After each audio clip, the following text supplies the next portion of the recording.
আসসালামু আলাইকুম, welcome to my channel Rani kitchen BD. খুব সুন্দর একটা রেসিপি নিয়ে আজকে চলে আসলাম। আমার আজকের রেসিপি গুঁড়া দুধ দিয়ে মজাদার একটা রসমালাই তৈরির রেসিপি। আমি আশা করছি রেসিপি ভালো লাগবে। ভালো লাগলে চ্যানেলটি সাবস্ক্রাইব করে রাখবেন। চলুন রেসিপিটা শুরু করি। এর জন্য এখানে আমি নিয়েছি একটা বোল এবং বোলে দিয়ে দিচ্ছি আমি 1 কাপ গুঁড়া দুধ। এরপর এখানে আমি দিয়ে দিচ্ছি বেকিং পাউডার দিচ্ছি 1 চা চামচ। ঘি দিয়ে দিচ্ছি। ঘিয়ের সাথে আমি সমস্ত শুকনো উপকরণ খুব ভালোভাবে অ্যাড করে নিচ্ছি। এমনভাবে অ্যাড করতে হবে যাতে সব গুঁড়া দুধের সাথে ঘিটা খুব ভালোভাবে মিক্স হয়। এখানে দেখুন আমার এটা কতটা মেশানো হয়েছে দেখে বোঝা যাচ্ছে। এরপর আপনারা চেক করে নিতে পারেন, এটাকে এভাবে দলা পাকিয়ে চেক করে নিতে পারেন। যদি দেখেন যে এরকম দলাটা হয়ে গেছে এবং এরকম চাপ দিলে ভেঙে যাচ্ছে, সেক্ষেত্রে মেশানো হয়ে গেছে, পুরো দুধটা ঘিয়ের সাথে খুব ভালোভাবে মিক্স হয়ে গেছে। তো এই পর্যায়ে এখানে আমি এটাকে একটা সাইডে রেখে দিচ্ছি। এখানে আমি একটা ছোট বাটি নিয়েছি এবং এর মধ্যে আমি দিয়ে দিচ্ছি একটি ডিম। এখানে আমি একটা ডিম দিয়ে দিচ্ছি এবং ডিমটাকে আমি একটা কাঁটা চামচ দিয়ে ফেটিয়ে নিচ্ছি। একটা কাঁটা চামচ দিয়ে আমি ডিমটাকে ভালোভাবে ফেটিয়ে নিচ্ছি।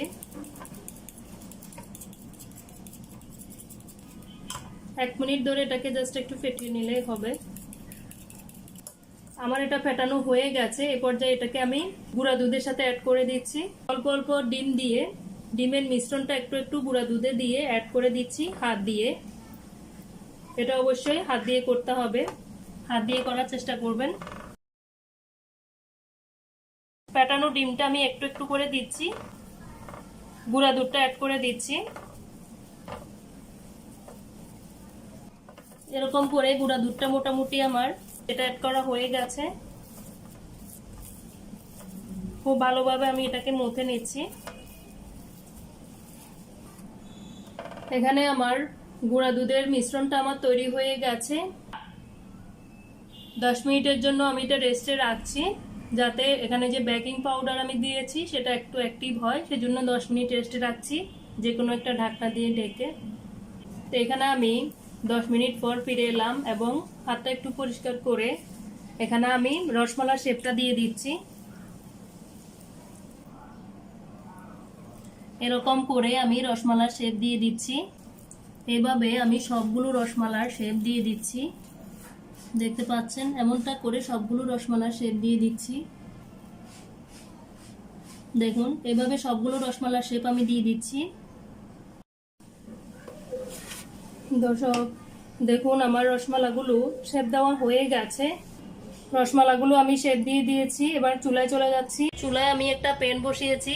প্যানে প্রথমে আমি এখানে আমি দিয়ে দিচ্ছি 1 কেজি দুধ। আপনারা চাইলে এটাকে গুঁড়া দুধ দিয়ে তৈরি করতে পারেন, সেক্ষেত্রে 3 কাপ পানি আর 1 কাপ গুঁড়া দুধ দিয়ে দিলেই হবে। তো এখানে আমার দুধ দেওয়া হয়ে গেছে। তো এই পর্যায়ে এখানে আমি দিয়ে দিচ্ছি 3টি এলাচ।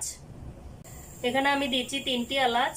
এলাচগুলো আমি একটু মুখ খুলে দিয়েছি, দেখুন, যাতে ফ্লেভারটা ভালোভাবে আসে। 3টি এলাচ ব্যবহার করছি। এবার চুলায় দুধে একটা বলক আসা পর্যন্ত আমি অপেক্ষা করছি এবং নেড়ে নেড়ে জাল করতেছি।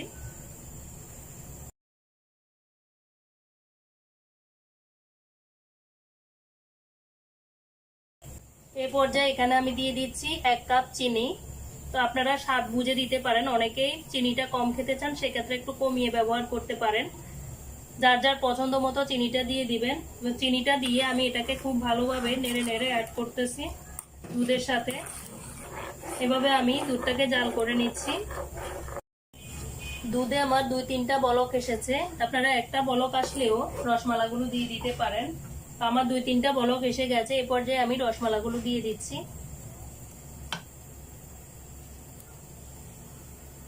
রসমালাগুলো কিন্তু একটা বলক আসলেই রসমালাগুলো কিন্তু ফুলে ডাবল হয়ে যাবে। আমি এটাকে হালকা একটু নেড়ে দিচ্ছি, বেশি কিন্তু নাড়াচাড়া দরকার নাই, সেক্ষেত্রে কিন্তু রসমালাগুলো ভেঙে যেতে পারে। এই পর্যায়ে এখানে আমি ঢাকনা দিয়ে দিচ্ছি। দর্শক দেখুন, এরই মাঝেই আপনারা দেখতে পাচ্ছেন, নিশ্চয়ই দেখে বুঝতে পারছেন, রসমালাগুলো 2-1টা বলক আসলেই একদম ফুলে ডাবল হয়ে যায়। যেমনটা চান শেপটা তেমনটাই দিবেন।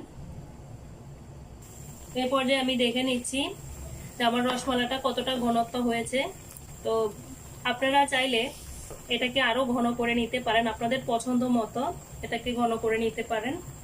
তা আমার এখানে আপনারা দেখে বুঝতে পারছেন নিশ্চয়ই আমার রসমালাইগুলো কেমন হয়েছে। এরকমটা একদম ফুলে ডাবল ডাবল হয়ে গেছে। তো চেক করে এটাকে নামিয়ে নিতে হবে। তো এই পর্যায়ে আমি চুলাটা অফ করে দিচ্ছি, বলে আমি রসমালাইটা নিয়ে নিচ্ছি। এরকম রস করে আপনারা রসমালাইটা তৈরি করে নিতে পারেন। যদিও আমি চুলায় দেখিয়েছি, এখানে আমি আরেকবার আপনাদেরকে চেক করে দেখাচ্ছি কেমন হয়েছে। এমনটা হলে রসমালাইটা পারফেক্ট হয়েছে বলে বুঝতে পারবেন। এখানে আমি একটা রসমালাই আপনাদেরকে কেটে শেয়ার করতেছি। দেখুন, এখানে আমি একটা রসমালাই নিয়েছি এবং এটা কেটে আপনাদেরকে দেখাচ্ছি কেমন হয়েছে। এর ভেতরটা কেমন হয়েছে আপনারা একটু দেখে নিন। এর ভেতরটা কেমন হয়েছে, কতটা ফাঁপা হয়েছে দেখুন। আমার রেসিপি ফলো করে আপনারা রসমালাইটা অবশ্যই বাসায় একবার হলেও ট্রাই করে দেখেন। আমার রেসিপি যদি ভালো লেগে থাকে অবশ্যই একটা লাইক দিন এবং বাসায় তৈরি করে দেখেন এবং কমেন্টে জানান কেমন হয়েছে।